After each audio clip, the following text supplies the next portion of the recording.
Good morning to all. This is Anudeep, second BZC from TTW RDC Manguru at Bhadrachalam.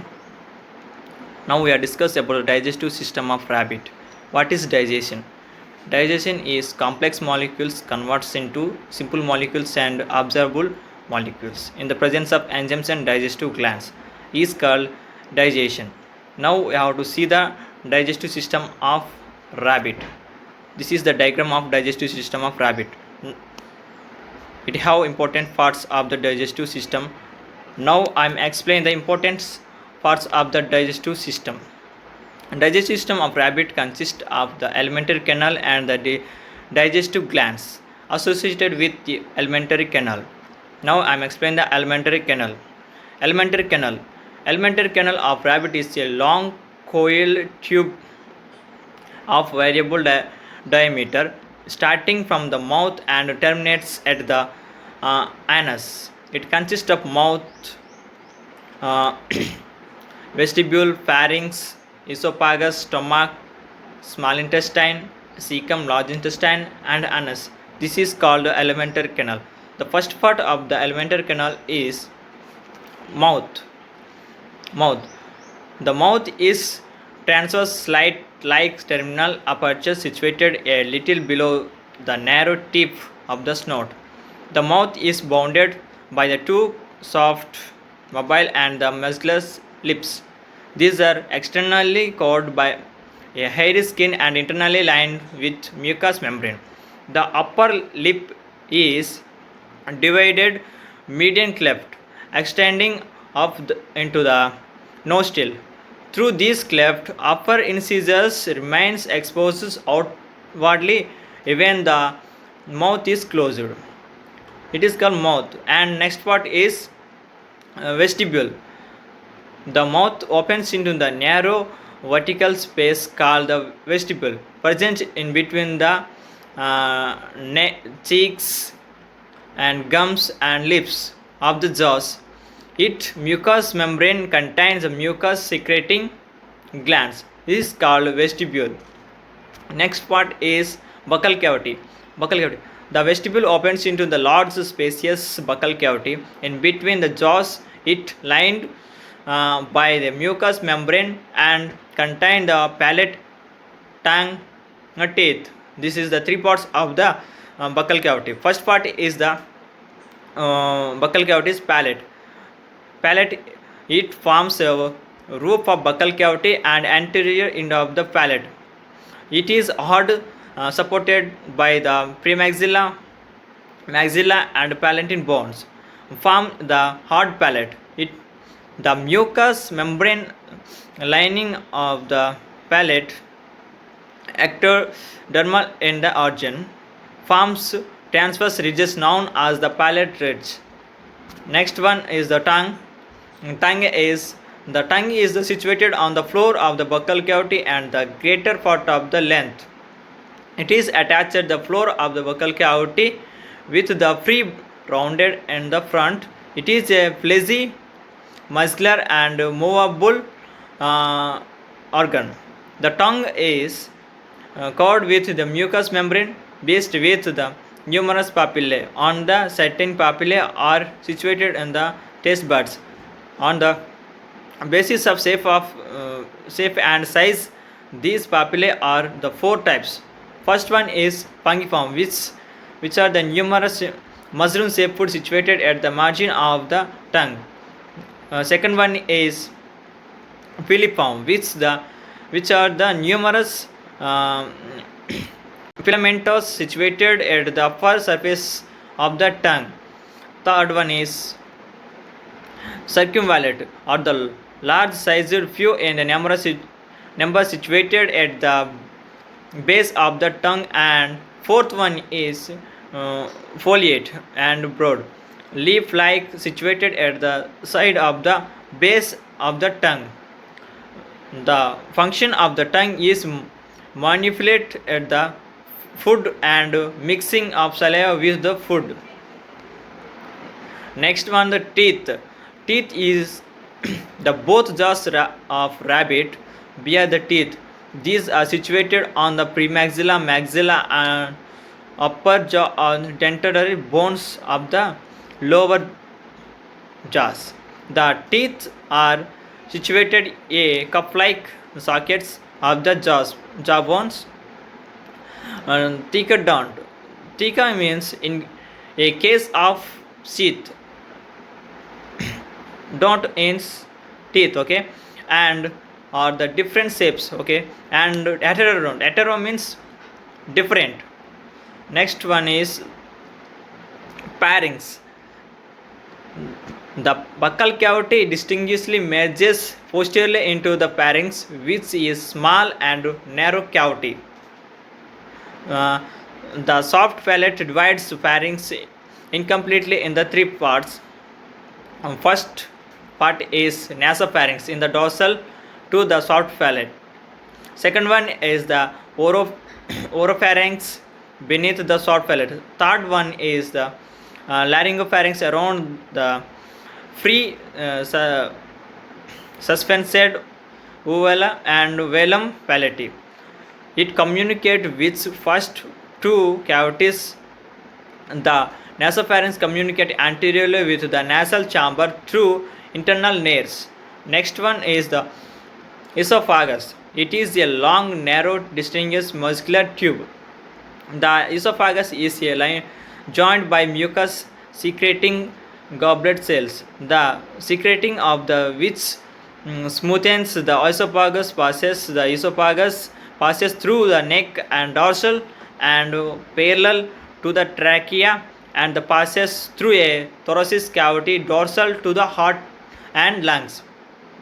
It pierces to the diaphragm to the open into the sac-like stomach located in the abdomen. The inner wall of the esophagus is elevated into a number of longitudinal folds. Esophagus acts as a number organ of conducting the food and no digestion occurs here. Next, stomach. This is the stomach.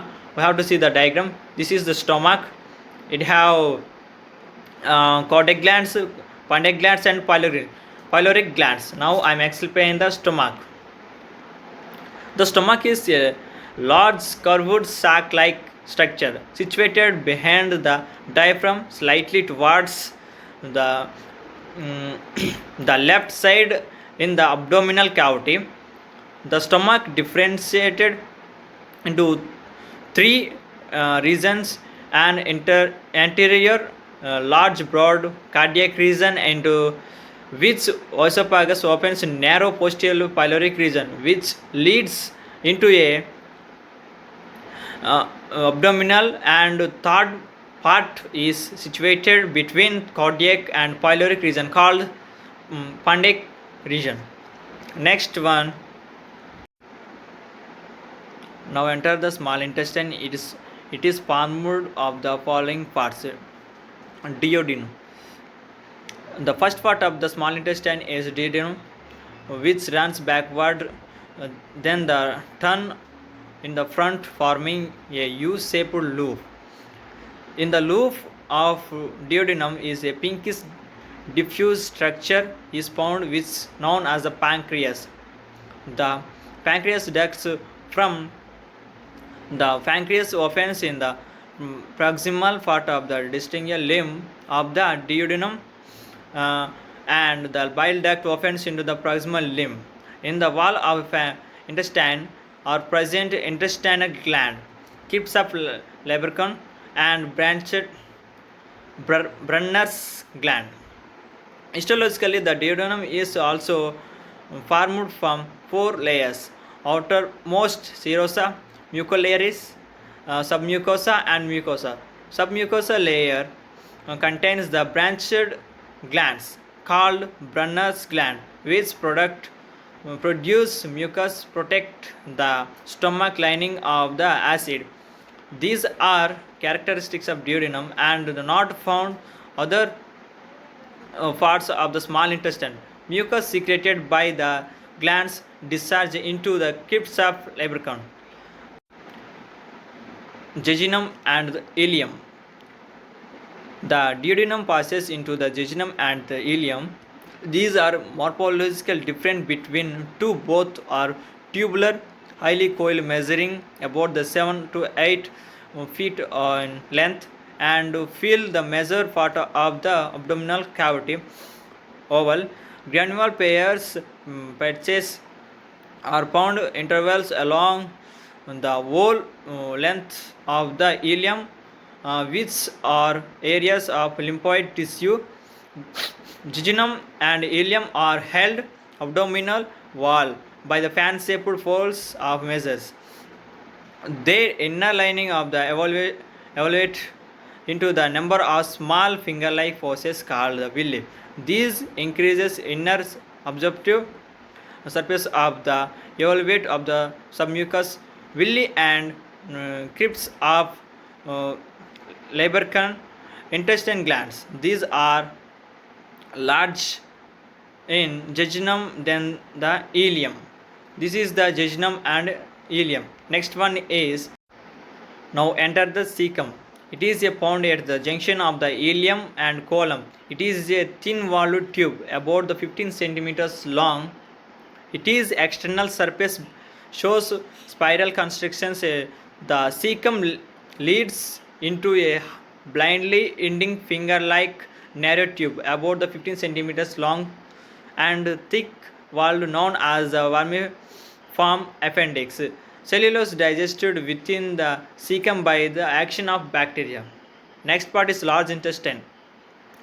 The large intestine proceeds from of junction of a cecum and the succulent returns. The opening of the cecum into the large intestine is much wider. The large intestine can be divided into the two parts, a colon and the rectum. Now enter the colon. The colon is the first part of the large intestine, which is about 45 centimeters long and bear the longitudinal muscle bands, the tinea. The wall of the colon is constructed at the side of the tinea, the regular intervals to form faucet-like pouches, the astra. Next, now enter the rectum. Rectum is about the 75 centimeters long and at intervals it's swollen to form rounded bead-like structures and finally opens outside by the anus. The inner wall of the large intestine is divided villi, but there are small folds containing glands, lubricant, many mucus secreting goblet cells. Mucus is formed of stratified epithelium near the anus. Muscularis mucosa and muscular layer are thicker than the colon. Muscular fibers are straight type. Villi and Barnes glands are absent in the large intestine and crypts of lubricant are present, formed by the invagination of mucous membrane. Pairs pitches are present in colon and project into submucosa. Muscularis mucosa and muscular layer are the thin in colon. Now enter the anus. This is the last part of the digestive system. It is the external opening of the rectum located at the basis of tail. Anus is guarded by anal sphincter. This is the digestive system of rabbit. Thank you this wonderful good opportunities. Thank you one and all. And one more, stay home and stay safe. Thank you.